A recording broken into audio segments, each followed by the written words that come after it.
Hello students, Rahi Kansara here. और आज हम देखेंगे हमारा डीपीपी नंबर 13 जो कि बेस्ड होगा हाइपर कॉन्जुगेशन पे। ओके, अब ये मैं हाइपर कॉन्जुगेशन पे बेस्ड इसलिए बोल रही हूँ, ऐसे टाइप के क्वेश्चंस तो आपको मिक्स आएंगे कि मतलब ये जो हमें क्वेश्चन दिया गया है, give the relative stability of the following compound, तो ऐसे टाइप के क्वेश्चंस आपको मिक्स्ड सारे कंसेप्ट यूज़ करके स्टेबिलिटी निकालनी होती है।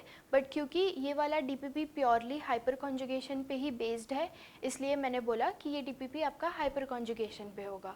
ओके, बट ऐसे टाइप के जो कंसेप्ट या फिर ऐसे हम बोल सकते हैं कि ऐसे टाइप के जो क्वेश्चंस होते हैं उसमें एक ऑर्डर हम हमेशा फॉलो करते हैं, जो कि होता है हमारा resonance, hyper conjugation and inductive effect. जब भी आप ऐसे टाइप के कोई क्वेश्चंस देखते हो तो हमेशा ये एक ऑर्डर आपको फॉलो करना होगा कि हमेशा हमारी स्टेबिलिटी अगर रेजोनेंस से हो रही है तो वो ज़्यादा स्टेबल होगा, मतलब कोई कंपाउंड है जो रेजोनेंस से स्टेबल हो रहा है, ओके, तो वो कंपाउंड ज़्यादा स्टेबल होगा। फिर हम देखते हैं हाइपर कॉन्जुगेशन, और फिर अगर ये दोनों नहीं है, रेजोनेंस और हाइपर कॉन्जुगेशन दोनों भी नहीं है, तो फिर हम देखेंगे इंडक्टिव इफेक्ट। ओके, तो अब तक आपने रेजोनेंस और इंडक्टिव इफेक्ट ये दोनों पे हमने डीपीपी सॉल्व कर ली है, राइट। अब बाकी रहता है हमारा हाइपर कॉन्जुगेशन। तो आपको हाइपर कॉन्जुगेशन आ रहा होगा, बट मैं बस एक समरी के लिए बता देती हूँ आपको कि हाइपर कॉन्जुगेशन क्या होता है। हाइपर कॉन्जुगेशन है जब भी हमारे कोई भी ऑर्गेनिक कंपाउंड में अगर कोई sp2 हाइब्रिडाइज्ड सेंटर है, मतलब sp2 हाइब्रिडाइज्ड कार्बन एटम है, और उसके साथ अगर कोई अल्फ़ा हाइड्रोजन्स प्रेजेंट हो गए, तो उस वहाँ पे स्टेबिलिटी जनरेट करने के लिए हाइपर कॉन्जुगेशन इफेक्ट एक जनरेट होता है। तो हाइपर कॉन्जुगेशन क्यों होता है? तो स्टेबिलिटी बढ़ाने के लिए, कंपाउंड की स्टेबिलिटी बढ़ाने के लिए। ओके, तो हम देख लेते हैं हाइपर कॉन्जुगेशन क्या होता है। मैं ज़्यादा डिटेल में नहीं जाऊँगी, बस आपको एक आइडिया देने, क्योंकि आप ऑलरेडी पढ़ के ही आए होंगे हाइपर कॉन्जुगेशन, राइट, तभी आप डीपीपी तक आए हो। सो हाइपर कॉन्जुगेशन एक इफेक्ट होता है जब कोई भी sp2 hybridised carbon atom attached होता है ऐसे कार्बन पे जहाँ पे अल्फा हाइड्रोजन्स प्रेजेंट हो गए। ये जो हाइपर कॉन्जुगेशन इफेक्ट है उसको हम बोलते हैं सिग्मा टू पी कॉन्जुगेशन भी बोलते हैं। मतलब यहाँ पे कॉन्जुगेशन होता है इलेक्ट्रॉन्स का, ठीक है। मतलब क्या हो रहा है, मूवमेंट ऑफ इलेक्ट्रॉन्स होगा सिग्मा बॉन्ड से पी, पी मतलब पी ऑर्बिटल, ओके। तो मतलब सिग्मा बॉन्ड से पी ऑर्बिटल में जब इलेक्ट्रॉन्स का मूवमेंट होता है तो हम उसको बोलते हैं हाइपर कॉन्जुगेशन इफेक्ट। ये पी, या फिर हम ऐसे भी बोल सकते हैं सिग्मा टू पाई स्टार, ठीक है। ये दो केस ऐसे होते हैं जहाँ पे हाइपर कॉन्जुगेशन शो होता है, ओके। तो अब हम देखते हैं कि ये कैसा है। हाइपर कॉन्जुगेशन को हम नो बॉन्ड रेजोनेंस भी बोलते हैं, ओके। अब यहाँ पे देखो हमारे पास ये है, ये वाला जो कार्बन एटम है वो है sp2 हाइब्रिडाइज्ड कार्बन एटम, है ना। और उसके बाजू में ये जो sp2 हाइब्रिडाइज्ड कार्बन एटम है, उसके बाजू में ये जो कार्बन एटम है उसको हम बोलेंगे अल्फा कार्बन एटम, ओके। ये जो कार्बन एटम है उसको हम बोलते हैं अल्फा कार्बन, और ये जो हाइड्रोजन एटम है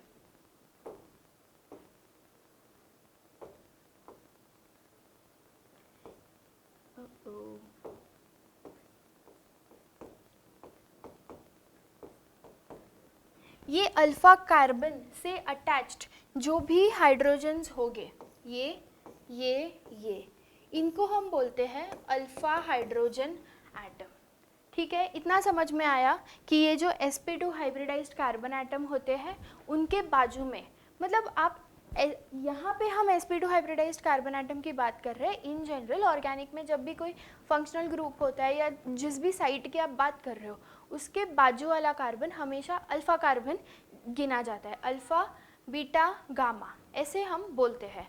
तो ये जो अल्फा कार्बन होते हैं उससे अटैच जो हाइड्रोजन्स होते हैं उसको हम बोलते हैं अल्फ़ा हाइड्रोजन।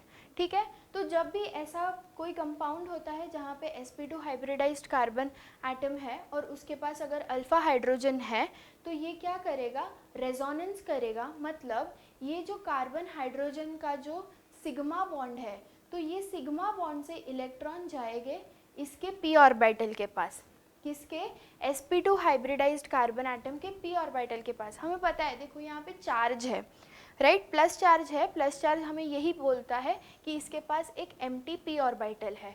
तो यहाँ पे सिग्मा बॉन्ड से एम्प्टी p ऑर्बिटल में इलेक्ट्रॉन्स जाते हैं और यहाँ पे हाइपर कॉन्जुगेशन इफेक्ट शो होता है। अब यहाँ पे क्या होगा, ये अगर यहाँ पे जा रहा है तो इस ये जो चार्ज है वो नलीफाई हो गया है ना, तो ये ऐसे बन जाएगा CH2 डबल बॉन्ड CH2, है ना। अब मुझे बताओ कौन सा वाला कंपाउंड ज़्यादा स्टेबल है, ये वाला या फिर ये वाला। ऑफ कोर्स ये वाला, क्योंकि यहाँ पे हमने रेजोनेंस में भी देखा है कि अगर कोई चार्ज्ड कंपाउंड है, मतलब ऐसा कोई कंपाउंड है जिसमें चार्ज है, तो वो कंपाउंड अगर चार्ज नलीफाई हो रहा है, अगर चार्ज वहाँ पे वैनिश हो रहा है कुछ इफ़ेक्ट यूज़ करके, तो फिर वो कंपाउंड चार्ज वैनिश करने की ट्राई करेगा। मतलब यहाँ पे अगर हाइपर कॉन्जुगेशन से ये चार्ज अगर जा रहा है, वैनिश हो रहा है, तो कंपाउंड ये वाला कंपाउंड बनने की ट्राई करेगा। क्यों, क्योंकि ये स्टेबल कंपाउंड है ना, ये हमने रेजोनेंस में भी पढ़ा है। तो वही रीज़न है हाइपर कॉन्जुगेशन होने का कि यहाँ पे चार्ज नलीफाई हो रहा है, मतलब जो भी वेकेंट p ऑर्बिटल था उसको भी इलेक्ट्रॉन मिल रहा है, इसलिए यहाँ पे ये कंपाउंड जो है वो स्टेबल हो रहा है। ठीक है, तो अब इसके पास कितने अल्फ़ा हाइड्रोजन्स है, 3 अल्फ़ा हाइड्रोजन है। तो इसके पास मतलब ये तीनों में से कोई भी इलेक्ट्रॉन मूव होगा। ठीक है, मतलब ऐसा नहीं है कि सिर्फ ये वाला हाइड्रोजन अपना इलेक्ट्रॉन देगा p ऑर्बिटल को, नहीं, साइमल्टेनियसली ये होता रहेगा, मतलब कभी ये कभी ये कभी ये, तो ऐसे होता रहता है। हर एक हाइड्रोजन अपना इलेक्ट्रॉन देगा और स्टेबल होगा।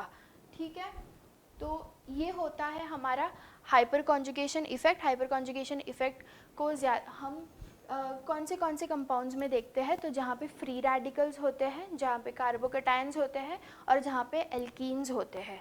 ठीक है, तो ये तीनों टाइप के कंपाउंड्स में हम हाइपर कॉन्जुगेशन होता हुआ देखेंगे। Carbocations, free radicals and alkenes. ठीक है, अब कार्बोकैटायन में एंड फ्री रेडिकल में इसका इलेक्ट्रॉन्स का मूवमेंट जो है वो कैसे होगा कि सिग्मा से वो जाएगा p ऑर्बिटल में, एम्प्टी p ऑर्बिटल में। ठीक है, बट एल्कीन्स में ये कैसे जाएगा, एल्कीन्स के पास पाई स्टार, मतलब इसका एंटी बॉन्डिंग एक ऑर्बिटल होता है जो वेकेंट होता है। तो यहाँ पे एल्कीन्स में सिग्मा, मतलब कार्बन हाइड्रोजन का जो सिग्मा बॉन्ड रहेगा वहाँ से इलेक्ट्रॉन जाएगा पाई स्टार ऑर्बिटल में, क्योंकि वो एम्प्टी होता है इसलिए। तो वहाँ पे जाके वो इस कंपाउंड को स्टेबलाइज करता है। ठीक है, तो ये ऐसे मूवमेंट होगा इलेक्ट्रॉन्स का। ओके, अब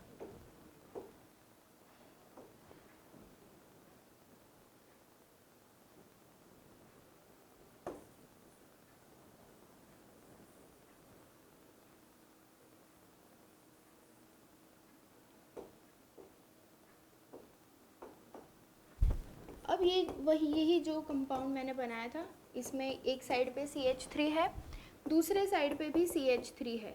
तो अब मुझे बताओ इसमें अल्फ़ा हाइड्रोजन्स कितने हो गए। ये कार्बन से अटैच्ड जो भी कार्बन होगा उसको हम अल्फ़ा कार्बन बोलेंगे। मतलब ये कार्बन से अटैच्ड ये वाला कार्बन है, तो ये कार्बन हो गया हमारा अल्फ़ा कार्बन, और इससे अटैच जो भी हाइड्रोजन है वो हो जाएंगे हमारे अल्फ़ा हाइड्रोजन्स। ओके, और सेम अब ये साइड पे भी तो है, तो ये भी अल्फ़ा कार्बन हो जाएगा और ये जो हाइड्रोजन है वो हो जाएंगे अल्फ़ा हाइड्रोजन। तो इसके पास कितने अल्फ़ा हाइड्रोजन्स है, यहाँ पे 3, यहाँ पे 3, तो यहाँ पे 6 अल्फ़ा हाइड्रोजन्स है। ओके, तो हम जब भी हाइपर कॉन्जुगेशन देखेंगे तो हम पहले देखेंगे कि free radical, carbocation and alkene, इन दोनों के पास अल्फा हाइड्रोजन है क्या, और जितने ज़्यादा अल्फा हाइड्रोजन होंगे उतना ज़्यादा वो अल्कीन या फ्री रेडिकल या कार्बोकेटाइन उतना ज़्यादा स्टेबल होगा। ओके, इसलिए हम बोलते हैं कि टर्शियरी कार्बोकेटाइन ज़्यादा स्टेबल होता है, फिर सेकेंडरी और फिर टर्शियरी। क्यों? फिर प्राइमरी। क्यों? क्योंकि टर्शियरी जो कार्बोकेटाइन होता है उसके पास कितने अल्फा हाइड्रोजन्स होते हैं? 9। फिर आता है हमारा प्राइमरी, उसके पास कितने होते हैं? 6 अल्फा हाइड्रोजन। और फिर हमारा आता है प्राइमरी जिसके पास सिर्फ 3 अल्फा हाइड्रोजन्स होते हैं। So more the number of alpha hydrogen present in carbocation, free radical और alkene, more hyper conjugation and more is its stability। ठीक है, तो ये था hyper conjugation का एक summary। ओके, अब हम फटाफट हमारा DPP सॉल्व करते हैं। DPP सॉल्व करते करते मैं आपको एल्कीन का भी एग्जाम्पल बता दूंगी कि कैसे होता है। ठीक है, now let's quickly start with our DPP solving. I hope कि आपको ये जो समरी है वो समझ में आई होगी। ओके, देखो अब यहाँ पे हमारे पास सारे एल्कीन्स हैं। ठीक है, तो जैसे मैंने बोला था प्लस चार्ज कार्बोकेटाइन में, मैंने बोला था कि प्लस चार्ज के बाजू में जो भी कार्बन्स होंगे वो होंगे अल्फा कार्बन। तो अब ये जो अल्कीन है, अल्कीन में हम कैसे देखेंगे कि ये जो अल्कीन है उसके बाजू में जो जस्ट बाजू वाले जो कार्बन्स होंगे वो होंगे अल्फा हाइड्रोजन अल्फा कार्बन। तो अब बताओ, देखो ये यहाँ पे क्या होगा? CH3 CH3 CH3 and CH3, right. तो ये जो अल्कीन है उससे अटैच्ड ये वाले कार्बन से डायरेक्टली अटैच है ये कार्बन, तो ये हो गया अल्फा कार्बन, ये भी अल्फा कार्बन, ये भी है अल्फा कार्बन एंड ये भी है अल्फा कार्बन, राइट। और इन ये अल्फा कार्बन से अटैच्ड ये जो हाइड्रोजन है वो है अल्फा हाइड्रोजन। और हमें हाइपर कॉन्जुगेशन में हमेशा यही देखना होता है ना, कि अल्फा हाइड्रोजन्स कितने हैं। ओके, फिर ये तो यहाँ पे टोटल अल्फा हाइड्रोजन्स कितने हैं? 3, 3, 6, 9 एंड 12। तो यहाँ पे हम लिख देंगे कि यहाँ पे 9 अल्फा हाइड्रोजन्स है। ओके, फिर ये अल्कीन है, इस कार्बन ये वाले कार्बन से डायरेक्टली अटैच ये वाला कार्बन है, इसके पास कितने हाइड्रोजन्स है? 2, यहाँ पे है 3, मतलब यहाँ पे है 5 एंड यहाँ पे है 1, 2, 3, मतलब 1 होगा एंड यहाँ पे कितने हैं? 3, मतलब 4। ओके, तो यहाँ पे है टोटल 9 अल्फा हाइड्रोजन। ओके, 5 + 4 9। अब यहाँ पे देखते हैं, यहाँ पे होगा 2 और यहाँ पे 1, मतलब 3 अल्फा हाइड्रोजन एंड ये है अल्फा कार्बन, ये है अल्फा कार्बन, उससे यहाँ पे कितने हाइड्रोजन्स अटैच्ड है? 2, राइट। तो यहाँ पे 2 अल्फा एंड 1, 2, 3, मतलब 1 हाइड्रोजन होगा, मतलब यहाँ पे 1, मतलब 3 + 3, यहाँ पे है 6 अल्फा हाइड्रोजन। ओके, ये वाले कंपाउंड में समझ में आ रहा है ना आपको। नेक्स्ट, ये वाला जो अल्कीन है, यहाँ पे ये वाला अल्फा कार्बन है, ये है अल्फा कार्बन, ये वाला अल्फा कार्बन एंड ये अल्फा कार्बन, राइट। अब इसके पास कितने हाइड्रोजन है? 1, 2, 3 बॉन्ड यूज हो गए, मतलब 1 हाइड्रोजन सब में सेम है, तो 1, 2, 3, 4, तो यहाँ पे हो गए 4 alpha hydrogen. Okay, and next यहाँ पे कितने हैं? यहाँ पे पहले क्या हमें देखना है? Alpha carbon. ओके, तो ये है अल्फा कार्बन, ये है अल्फा कार्बन, यहाँ पे ये वाला जो कार्बन है वो अल्फा कार्बन है और यहाँ पे ये हाइड्रोजन है। कार्बन नहीं है, अल्फा कार्बन से अटैच जो हाइड्रोजन होगा उसको ही हम अल्फा हाइड्रोजन बोलेंगे।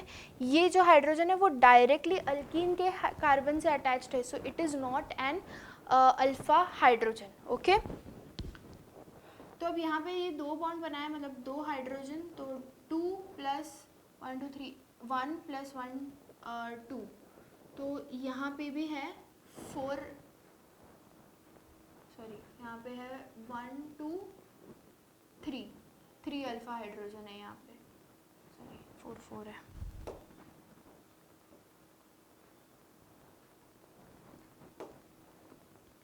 यहाँ पर भी है 4 अल्फा हाइड्रोजन। ओके, अब हम देखते हैं किसका सबसे ज़्यादा है alpha hydrogen. 12 alpha hydrogen, 9, 6, 4 and 4, right. तो इसमें स्टेबिलिटी ऑर्डर क्या होगा?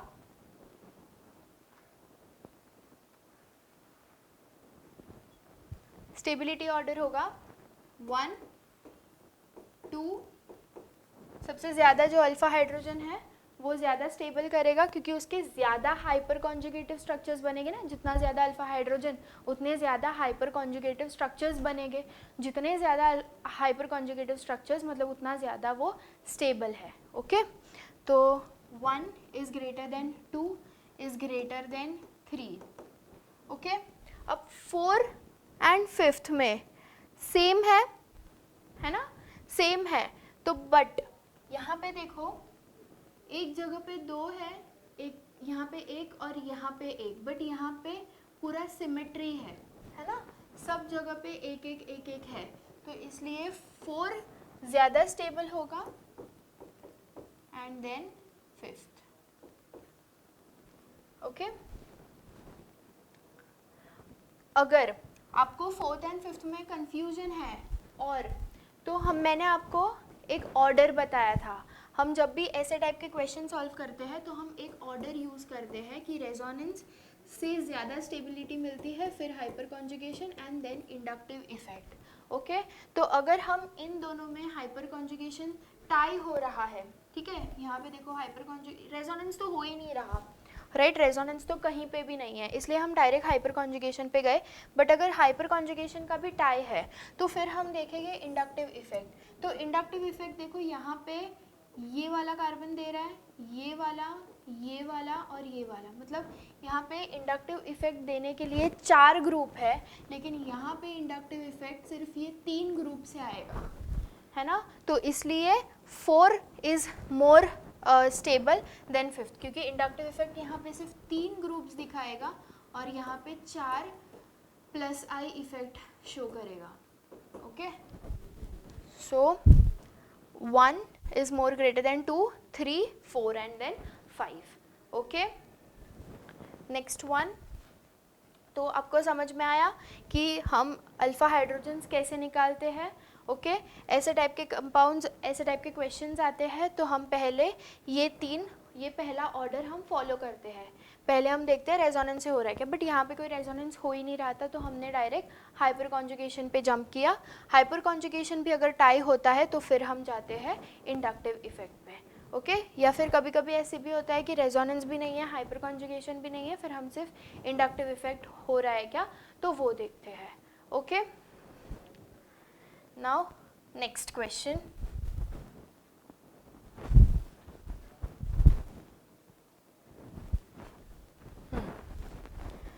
अल्कीन है, राइट, तो ये वाला, ये साइड, ये एंड ये। अब हमें क्या देखना है कि अगर रेजोनेंस हो रहा है तो रेजोनेंस कौन सा ऑर्डर फॉलो करेंगे, resonance, hyper conjugation, inductive effect. ठीक है, तो पहले देखते हैं कहीं पे अगर रेजोनेंस हो रहा है होगा तो पहले वो देखेंगे। यहाँ पे क्या है, अल्फा कार्बन एंड यहाँ पे है हाइड्रोजन, तो यहाँ पे 2 अल्फा हाइड्रोजन है। रेजोनेंस यहाँ पे है, रेजोनेंस नहीं हो रहा है, मतलब फिनाइल ग्रुप यहाँ पर है, इट इज़ कॉन्जुगेशन में नहीं है, इसलिए यहाँ पे रेजोनेंस नहीं देखेंगे, यहाँ पे सिर्फ हाइपर कॉन्जुगेशन देखेंगे।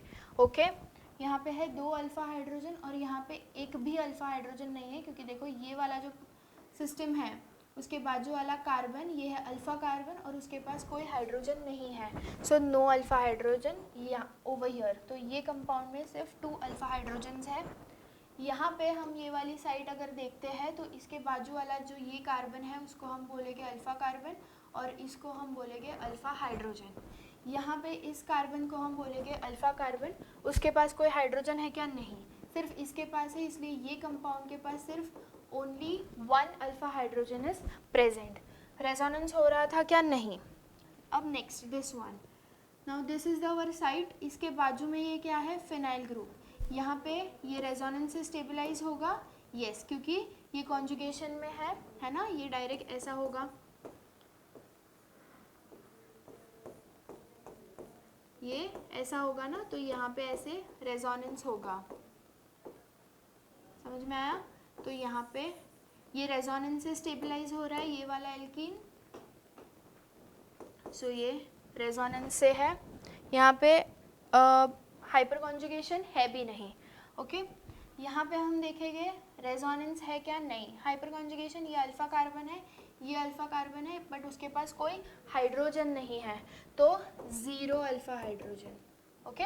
बट ये कैसे हो रहा है, इंडक्टिव से हो रहा है ना, इंडक्टिव से भी नहीं हो रहा है क्योंकि अल्फा कार्बन के पास नहीं है, ओके ठीक है।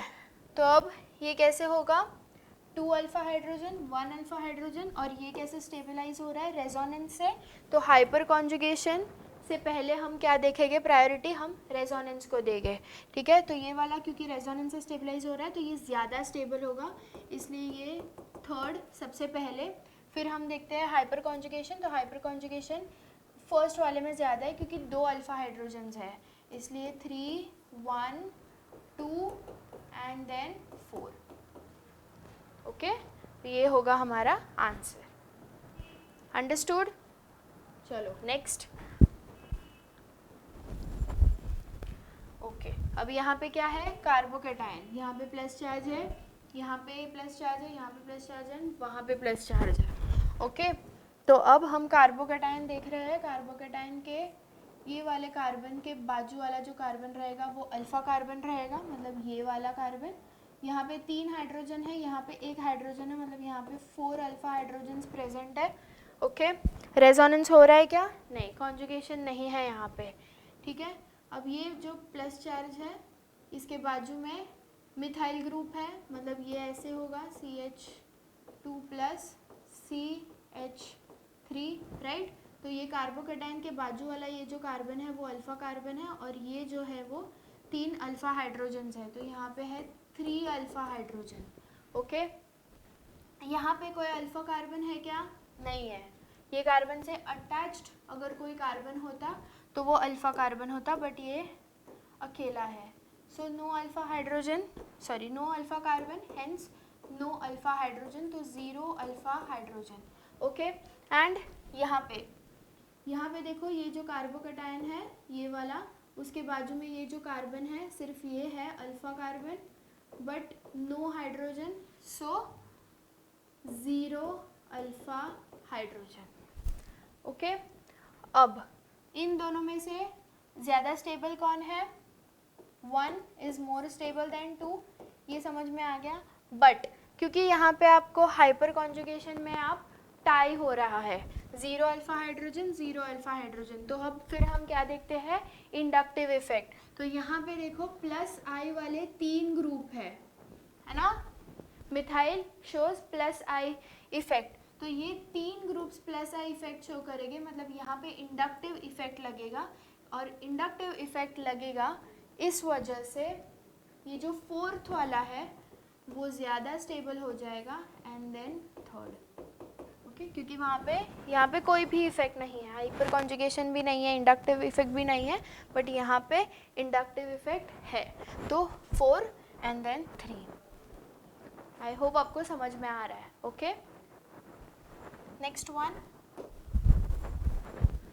अब कार्बोकेटायंस है सारे, ओके। तो कार्बोकेटायंस है और कोई ये भी नहीं है, कॉन्जुगेशन भी नहीं है, मतलब रेजोनेंस नहीं होगा, इसलिए अब हम डायरेक्ट जंप करेंगे हाइपर कॉन्जुगेशन। तो ये जो कार्बोकेटायन है तो इससे अटैच कौन से कार्बन है, ये अल्फा कार्बन है, ये अल्फा कार्बन है, एंड ये अल्फा कार्बन है, ठीक है। यहाँ पे कितने हाइड्रोजन्स हो गए, 2, यहाँ पे कितने हो गए, 3 अल्फा हाइड्रोजन, एंड यहाँ पे हो गए 2, मतलब कितने हो गए टोटल, 7 अल्फा हाइड्रोजन, ओके। ये है कार्बोकेटायन, इससे अटैच कौन सा कार्बन है, ये वाला, और इससे अटैच ये वाला भी है, यहाँ पे 2 अल्फा हाइड्रोजन्स हो गए, यहाँ पे 2 अल्फा हाइड्रोजन्स, मतलब टोटल कितने हैं, तो 4 अल्फा हाइड्रोजन्स है, ओके। नेक्स्ट ये है हमारा कार्बोकेटायन, तो ये होगा अल्फा कार्बन, ये होगा अल्फा कार्बन, ये डायरेक्टली अटैच्ड है और ये वाला डायरेक्टली अटैच्ड है, not this one, only this one. Now see, यहाँ पे है 2 अल्फा हाइड्रोजन, यहाँ पे है 3 अल्फा हाइड्रोजन और यहाँ पे है 1 2 3, मतलब 1 अल्फा हाइड्रोजन। ओके, तो 3 4 5 6 अल्फा हाइड्रोजन्स। ओके, यहाँ पर कितने हैं, ये वाला कार्बोकेटायन है तो ये अल्फा कार्बन, ये अल्फा कार्बन एंड ये अल्फा कार्बन। ठीक है, यहाँ पे कितने हाइड्रोजन है, 3 अल्फा हाइड्रोजन है और यहाँ पे है 2 अल्फा हाइड्रोजन। यहाँ पे देखो 1 2 3 4 कोई अल्फा हाइड्रोजन नहीं है ना, क्योंकि सारे बॉन्ड्स यूज हो गए हैं उसके। तो यहाँ पे हो गए टोटल 5 अल्फा हाइड्रोजन। ओके, तो कौन ज़्यादा स्टेबल होगा, सबसे ज़्यादा जहाँ पे अल्फा हाइड्रोजन होगा वो ज़्यादा स्टेबल होगा। सो 1 इज़ मोस्ट स्टेबल, फिर कौन सा आएगा, 6th वाला, मतलब थर्ड, 1 3 4 एंड 2। ओके, नेक्स्ट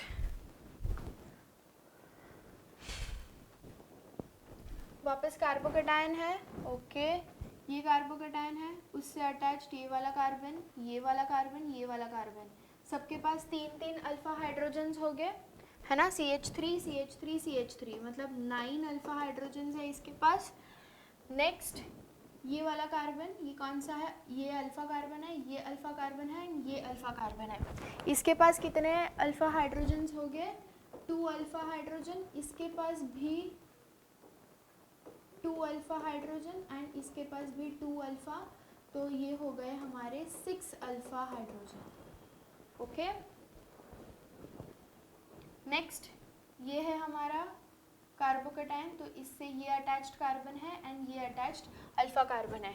यहाँ पे भी 2 अल्फा हाइड्रोजन हो गए, यहाँ पे भी 2 अल्फा हाइड्रोजन हो गए, तो ये टोटल कितने हैं, 4 अल्फा हाइड्रोजन है ये कंपाउंड में। ठीक है, ये अल्फा हाइड्रोजन क्या करेंगे, ये सिग्मा से पी वेकेंट पी ऑर्बिटल में जाके कॉन्जुगेशन करेंगे और ये जो प्लस चार्ज है उसको वैनिश कर देंगे, मतलब कंपाउंड स्टेबल बन जाएगा। तो ये कितने हाइड्रोजन है, इसके पास 4 है, इसके पास 6 है, इसके पास 9 है, मतलब ये कितने स्ट्रक्चर्स बनाएगा, 9 हाइपर कॉन्जुगेटेड स्ट्रक्चर्स बनाएगा, मतलब 9 हाइड्रोजन के प्रेजेंस में, 9 हाइड्रोजन के हेल्प से वो उतना स्टेबल होता रहेगा। ठीक है, मतलब ये सबसे ज़्यादा स्टेबल है। अब यहाँ पे हम बात करते हैं ये वाले कार्बन से अटैच्ड, ये वाला अल्फा कार्बन, ये अल्फा कार्बन, ये अल्फा कार्बन। ओके, यहाँ पे कितने हाइड्रोजन्स हो गए, 3 अल्फा हाइड्रोजन्स हो गए, यहाँ पे 2 अल्फा हाइड्रोजन्स हो गए और यहाँ पे भी 2 अल्फा, तो 3 4 और 3 5 2 7, तो 7 अल्फा हाइड्रोजन। ठीक है, सबसे ज़्यादा कहाँ पर है, फर्स्ट में, फिर 4 में, फिर second and then third. Okay, समझ में आया। नेक्स्ट वन, ये हम इंडक्टिव इफेक्ट से भी कर सकते थे, है ना, कार्बोकेटाइन का stability inductive effect, but hyper conjugation effect अगर हो रहा है तो फिर हम इंडक्टिव इफेक्ट नहीं देखेंगे, है ना। ओके, नेक्स्ट वन, अल्कीन है, राइट। अल्कीन मतलब ये वाला साइट, इसके बाजू वाला ये कार्बन, ये कार्बन, ये कार्बन, ये कार्बन, यहाँ पे कितने अल्फा हाइड्रोजन्स हो गए, 12 अल्फा हाइड्रोजन। रेजोनेंस हो रहा है क्या, नहीं हो रहा है ना, डायरेक्ट हाइपर कॉन्जुगेशन है। ये अल्कीन है, ये अल्कीन से बाजू वाला कार्बन, मतलब ये वाला कार्बन अल्फा कार्बन होगा, इसके पास 3 अल्फा हाइड्रोजन्स हो गए, सो 3 अल्फा हाइड्रोजन। ओके, ये वाला जो साइट है यहाँ पे, ये इससे डायरेक्टली अटैच, ये अल्फा कार्बन, ये अल्फा कार्बन, मतलब यहाँ पे है 6 अल्फा हाइड्रोजन। ओके, और इससे अटैच्ड कोई भी, ये पूरा एक ही साइट है, इससे यहाँ पे ऐसे अगर अटैच्ड होता तो हम बोलते कि अल्फा कार्बन है, बट ऐसा कुछ भी नहीं है, यहाँ पे कोई अल्फा हाइड्रोजन नहीं है, तो 0 अल्फा हाइड्रोजन, क्योंकि अल्फा कार्बन ही नहीं है, हेंस नो अल्फा हाइड्रोजन। सबसे ज़्यादा यहाँ पे किसका है, 1, फिर कौन सा है, 3, देन 2 एंड देन 4। ओके, तो ये हमारी ये हमारा ऑर्डर है, स्टेबिलिटी ऑर्डर। नेक्स्ट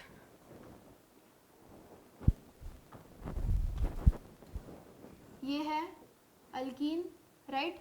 इससे बाजू वाला CH3 है, मतलब this is CH3 CH double bond CH2, right. तो मतलब ये है अल्फा कार्बन, इससे ये alpha carbon, this is our side, ये है अल्फा कार्बन, इससे कितने हाइड्रोजन अटैच्ड है, 3, मतलब यहाँ पे है हमारे 3 अल्फा हाइड्रोजन। यहाँ पे ये है हमारा अल्कीन, है ना। अब यहाँ पे ये कितने हमारा ये है alpha carbon, okay. Alpha carbon के पास कोई हाइड्रोजन है क्या? नहीं, क्योंकि इसने ऑलरेडी 4 बॉन्ड बना के रखे हैं, सो 0 अल्फा हाइड्रोजन। बट यहाँ पे इंडक्टिव इफेक्ट होगा ना, देखते हैं, ठीक है। अब यहाँ पे देखो, ये है अल्कीन, ओके, ये अल्फा कार्बन, ये अल्फा कार्बन, इसके पास कितने हैं? 6 अल्फा हाइड्रोजन, ठीक है। तो हम अगर इंडक्टिव इफेक्ट की भी बात करें तो यहाँ पे इंडक्टिव इफेक्ट होगा, बट फिर भी हाइपर कॉन्जुगेशन को सबसे पहले प्रायोरिटी दी जाएगी, इसलिए सबसे ज़्यादा हमारा थर्ड वाला स्टेबल होगा, फिर फर्स्ट एंड देन सेकेंड। इसको आप हाइपर कॉन्जुगेशन के अकॉर्डिंग बोल दो या फिर इंडक्टिव के अकॉर्डिंग भी बोल दो, तो भी ये सेकेंड लास्ट ही आएगा, ओके। तो ये है हमारा stability order of this, okay. So with this we complete our DPP number 13, जो कि बेस्ड था हाइपर कॉन्जुगेशन, मतलब हमने सारे इफ़ेक्ट्स ऐसे मतलब इसमें ऐसे कंपाउंड्स थे, ऐसे क्वेश्चन है जहाँ पे स्टेबिलिटी ऑर्डर हमें ढूंढना है, और ऐसे टाइप के क्वेश्चंस में हम ये ऑर्डर लगाते हैं, resonance, hyper conjugation and inductive effect, okay. I hope आपको समझ में आया होगा कि हाइपर कॉन्जुगेशन क्या है और हम ऐसे टाइप के क्वेश्चंस को कैसे डील करते हैं। तो ऐसे टाइप के बहुत सारे आगे DPPs हम सॉल्व करने वाले हैं ऐसे स्टेबिलिटी ऑर्डर पे, ओके। आपको बहुत मज़ा आएगा, आपका कंसेप्ट बहुत अच्छे से फ्रेश हो जाएगा, स्ट्रॉन्ग हो जाएगा, ओके। टिल देन, सो मिलते हैं हम हमारे नेक्स्ट DPP के साथ। Till then keep learning, keep studying and keep enjoying. Bye bye, all the best.